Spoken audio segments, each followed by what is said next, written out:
Junction.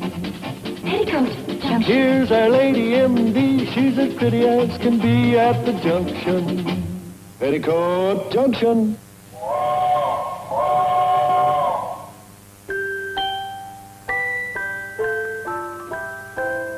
I love you. I love you. 3 words that are divine. And now, my dear, I'm waiting to hear the words that make you mine.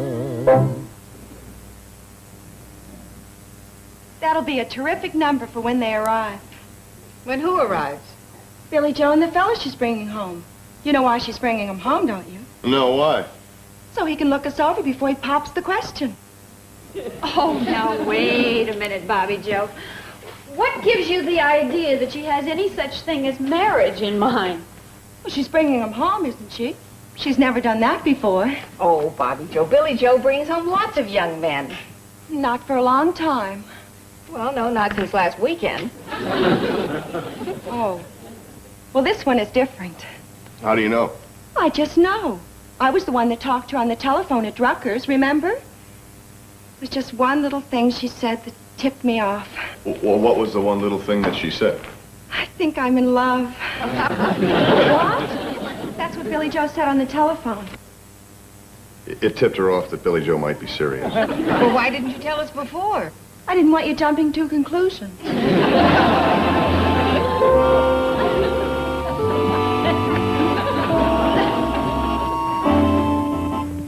Hi, Pumpkin. Have a cookie. Uncle Joe, you'll spoil her. Oh, don't be silly. It's good for her to learn the finer things of life. You like eating snacks between meals. Between meals. He eats snacks between snacks.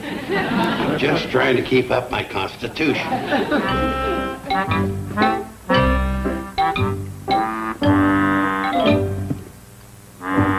Where's my pillow? Bobby Joe took it. Bobby Joe, what'd you do with my pillow? The one with the picture of Mount Fujiam on it. I put it in the basement so Billy Joe's new boyfriend wouldn't see it. What is he, a kleptomaniac? No, he's a very artistic person. And that pillow's ugly. It is not. It's a thing of beauty. It's one of the few cherished memories I have of the Seattle World's Fair. Uncle Joe, you never went to the Seattle World's Fair. That's why I have such few memories. Anyway, I'll leave it to Janet. Isn't that a beautiful pillow? I'll leave it to Steve. I'm with Janet. Betty Joe? Oh, forget it. Oh, Uncle Joe, if Billy Joe really is serious about this boy and wants to make an impression, we should do everything we can to measure up. We have to prove ourselves to him? That's right. And Uncle Joe, I think it would be nice if you got dressed up and went to Drucker's store to meet them when they arrive. Dressed up? Right. Oh, please, Uncle Joe. You look so good in your best suit. Why, you could make everybody think you're a gentleman.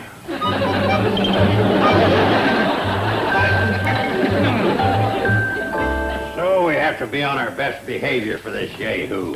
Well, I don't think there's anything wrong with that, Joe. It's done all the time. It's done all the time. You're not the one that's wearing the starched collar to meet this bum. He's not a bum. How do you know? You've never even met him. Well, I know Billy Joe. You don't think she'd take up with anybody but a fine young man. Well, I'll bet he's an outstanding fellow. Well-educated, well-to-do, fine family. hey, you think he could be? I mean, well-to-do? Oh, boy. Joe, your standards never get above the money belt, do they? You know, when you said you lived out in the country, you weren't fooling, were you? We are pretty rural, I guess. Oh, don't get me wrong, I love it. It's so nice and peaceful.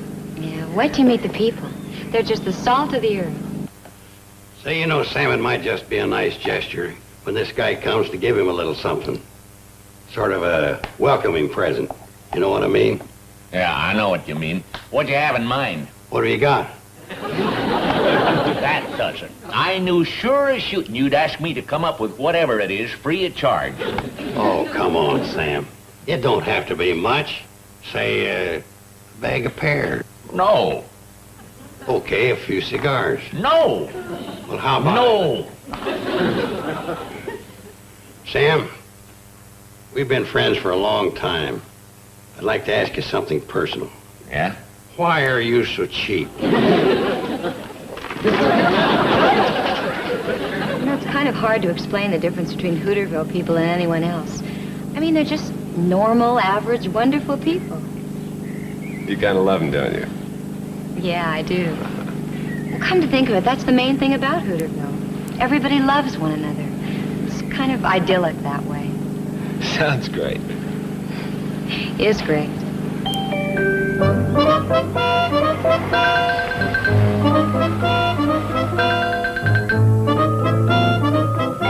Telling you, Sam Drucker, this is it. I've had it. I'll never set foot in your crummy store again as long as I live. Good. If I don't see you again in 100 years, it'll seem like the pause at refreshing.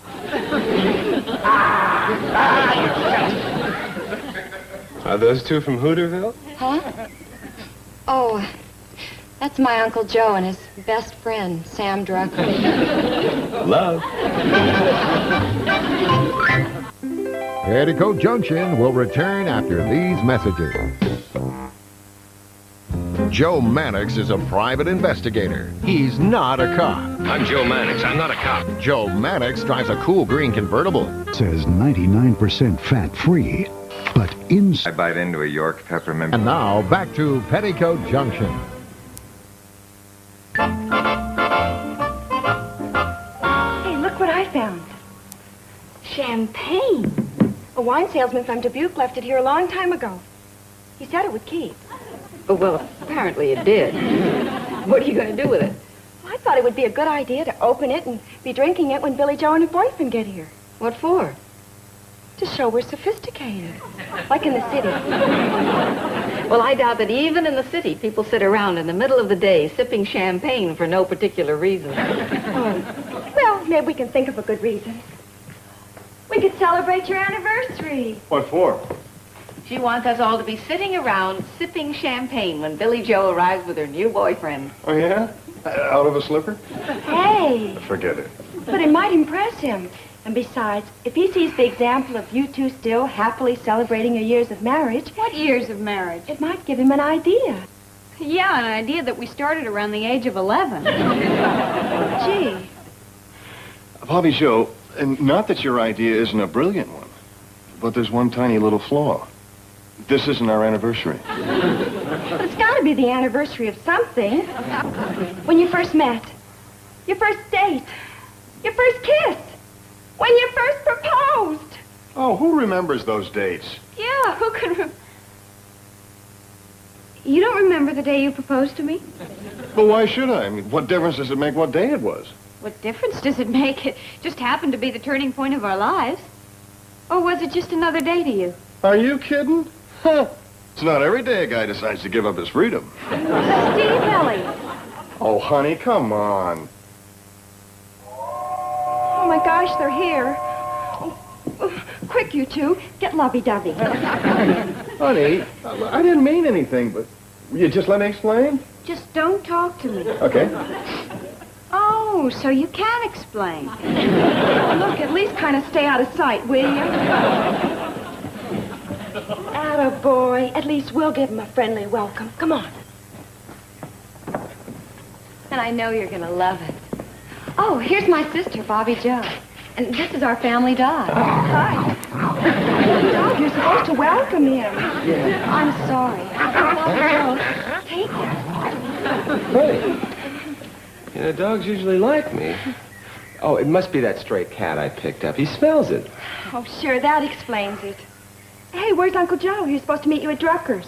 Oh, I know. Well, he and Mr. Drucker were having a sort of a love-in. Well, they don't mean anything by it. They're really very fond of each other. Well, come on in. I want you to meet my other sister and her husband. Talk about an ideal couple. Right, Bobby Joe? Right. Why don't we go in the back way? Oh, why? Well, so he can get to know the place. And, if there's an earthquake or an explosion during the night, he'll know how to get out. You sure know how to welcome a person. We are going in the front. Come on, Jerry.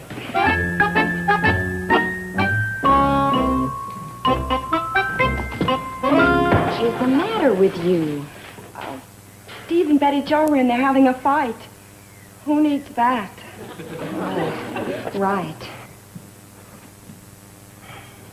Hey, what do you think of him? Thanks a lot. Oh, hi. Well, we're the Elliots. I'm Steve, and this is Betty Jo. Hi. Hi, Jerry Roberts. Glad to know you. Hi. We're just about to celebrate our 2.5-year anniversary as soon as this gets chilled. Oh, why don't you join us? Oh, thank you. Thank you. Your 2.5-year anniversary? You even celebrate half years? Yeah, well, when you're in love. I thought you said they were fighting. Married couples. You can't trust them. Sounds like Orange Jeep. How come you've got Uncle Joe with you? Oh, I picked him up on the old back fire road. He and Sam Drucker had a beef, and your uncle stamped off and missed a cannonball. That's right, blab everything in. Come on in, Orrin. I want you to meet Billy Joe's new boyfriend. Oh, no, golly, I don't think I should. I just got a report about 2 fishermen who've exceeded the limit over on Willow Lake, and I was going to follow up on that. Oh, that can wait. Oh, no, it can't. I'm on duty. See, I got my gun, and I got the badge. I got it. I know, but this is much more important. You and I are going to help Billy Joe trap this fellow. Billy Joe needs help? Boy, I don't understand that. I mean, Billy Joe's got... Oh, what I mean is that, when it comes to a girl who looks and who's... Oh, boy. Well, what I'm trying to say is she's loaded. Oh, you've noticed. Well, all I meant, Bobby Joe, was that if Billy Joe's out to trap someone, she doesn't need me for bait. Orrin, all I want to do is show Billy Joe's boyfriend a truly happy couple. Oh, who's that? You and me. Oh. And seeing you and me together might give him ideas. Well, it better not. I saw you first. Come on. Tell us about yourself, young man. What do you do? Do? Well, Uncle Joe, I already told you. Jerry's a musician. That's how we met. Yeah, I know, but what do you do for a living? Well, that's it. I play guitar. No kidding. What do you mean, Joe? Well, look at me. I'm a leader of the volunteer fire department band, but I don't try to make a living out of it. Well, what do you do, sir, for a living, I mean? Oh, well, things like that. I see. Jerry was going to be an architect until he discovered music. Oh, really? Oh, where did you study? MIT. Hey, that's a great school. Not much on the football field, but big in the brain department. That's another reason I turned to music. Here you go. Thank you. Say, as long as you're interested in architecture, you should see Steve and Betty Jo's honeymoon cottage. How did that come in? Well, I think it's a perfectly adorable little house, and he should see it. I'd like to. Swell. We'll go right over as soon as we toast Steve and Betty Jo. Bobby Joe. Here you go, Janet. There's a little bit left. Oh, I don't know. It's my night to do the dishes. I don't want to drop any. What's the matter? You afraid of drunk drying? I want to make a toast. Here's to that lovely little lady that 2.5 years ago finally made me say, I do. And he's been doing it ever since. To that lovely little lady whom I chased after until she caught me. And may the years bring much happiness and joy. Sweetheart, why don't you raise your glass? Steve. What's that? You chased after me until I caught you. Oh, honey, I was only... Well, you make it sound as if I did the proposing. No. It's just something that guys say. Oh, they do, huh? Yeah, like the guy said, listen, I wouldn't say that she was hard up for a husband, but the marriage license read to whom it may concern.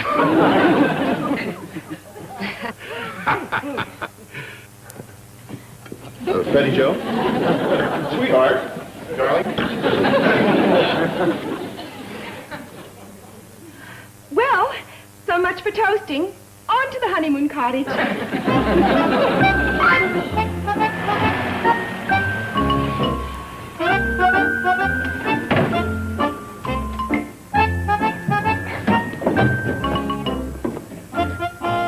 nothing to me. Bobby Joe, I prefer... Before you leave here, he'll be setting the date. There he is. How do you like it? Well, it's a very nice house. Oh, it's more than a nice house. It's a shrine. A shrine. It's the very first house Steve and Betty Jo lived in after they got married. Oh, how about that? First they got married, and then they lived here. In that order. Would you like to go inside, Jerry? Sure, why not? This is the very step where they used to sit with their arms around each other in the evening and look up into the stars and count their blessings. Right, Orrin? Oh, count the blessings, yeah. They were loaded with blessings. It's still furnished. Come on. Yes, they couldn't bear to move anything out and spoil their little love nest. Could they, Orrin? No, they couldn't bear that. They wanted to keep it just exactly the same way for the next happy couple that moved in. Preferably somebody in the family. And this is the chair that Steve used to sit in after a hard day's work, and his loving wife would bring him his slippers and caress his brow. Come on into the kitchen, Jerry. Isn't it cute? Yeah, I'm not much of an authority on kitchens, but it looks fine to me. And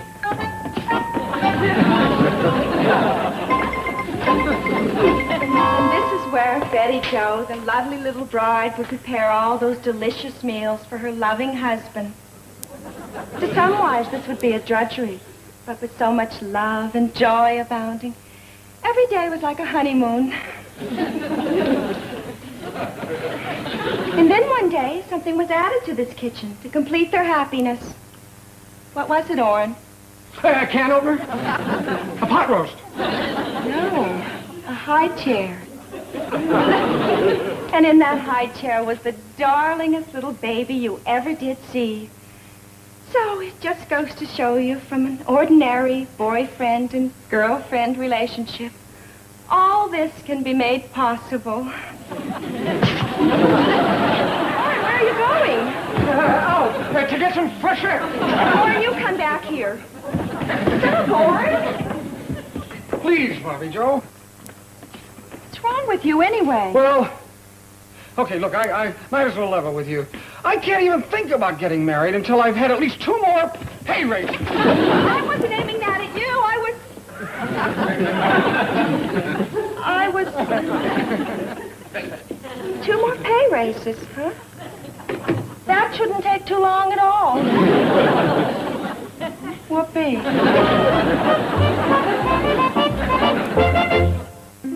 Petticoat Junction will return after these messages.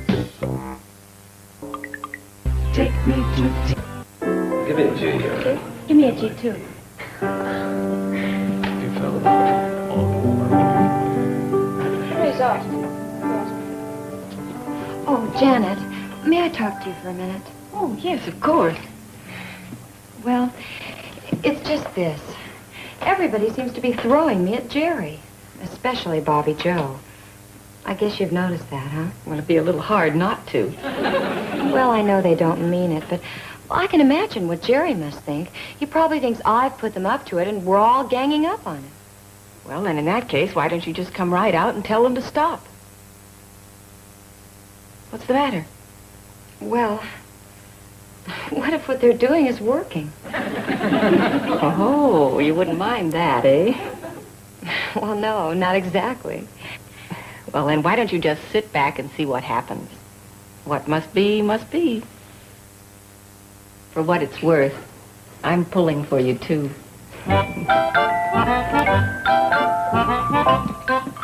Billy Joe, come on. We're all ready for you to do your new number. Okay. And thanks, Janet. Where did you hear? We got Betty Jo on the piano, Jerry on the guitar, and I'm on the bass guitar. It's quite a production. And you're getting to be quite a producer.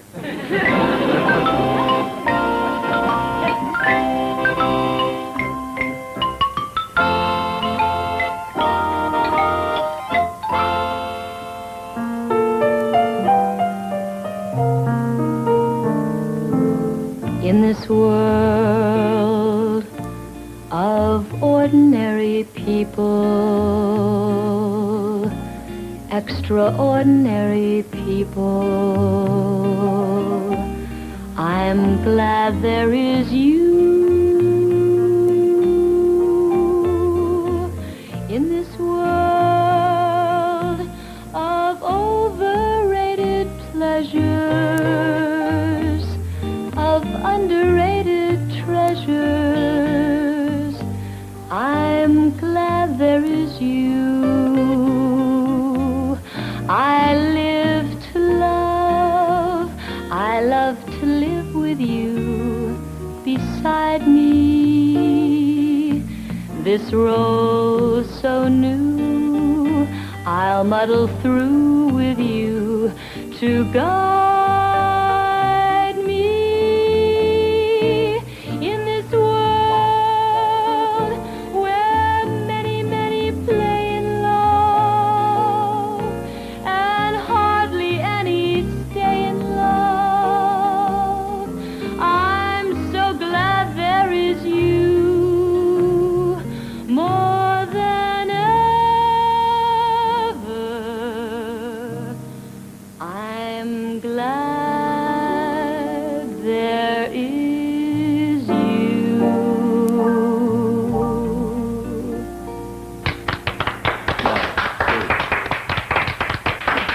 Thanks. You guys are great, too. Wasn't that beautiful? You two work together as though you were meant for each other. You're just perfect together. Hey, how about another number? Do you know Oh Promise Me? Oh, now come on, Bobby Joe. Look, Jerry, I'm sorry. My sister means well. My whole family means well, but, well, you've been put on the spot ever since you've been here, and I want to apologize for all of us. Are you kidding? I think you're all just wonderful. I know, but still... No, look, so they're all for you. Is that a crime? In my book, that's the way a family should be. I just want to say that this is one of the nicest places I've ever been, and you're the nicest people I've ever met. Thank you, son. And tomorrow, you know what I'm going to do when I go back to the city? I'm going to tell Shirley. Shirley? Yeah, my fiancée. You know about Shirley. Oh, yeah, but I thought... Oh, sure, Shirley. Well, that's his fiancée. She's a very nice girl. Well, I better be getting back. It's getting late. Oh, I have to check on the baby. Good night. Good night. Good night. Yeah, it is late. Good night, everybody, and thanks for a wonderful time. Glad you enjoyed yourself.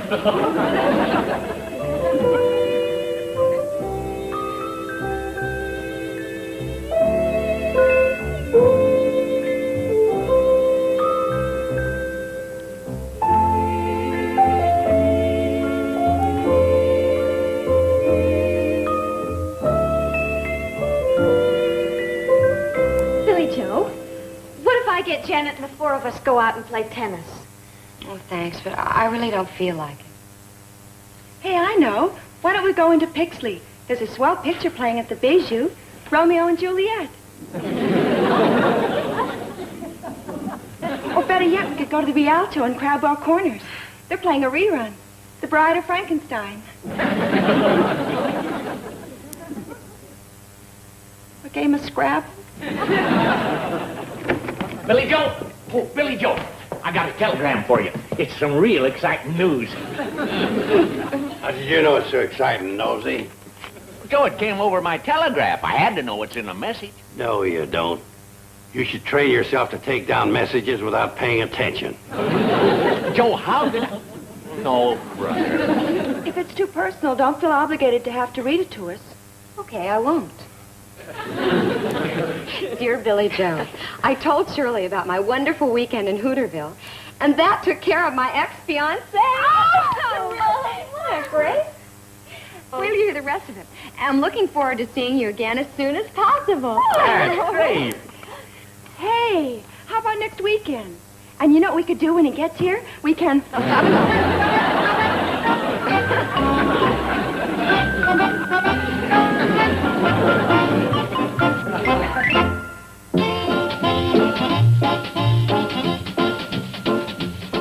Up next, green Acres is the place to be. And if that's the case, then TV Land is surely the place to be right now. Because Green Acres is coming up next. Stay tuned.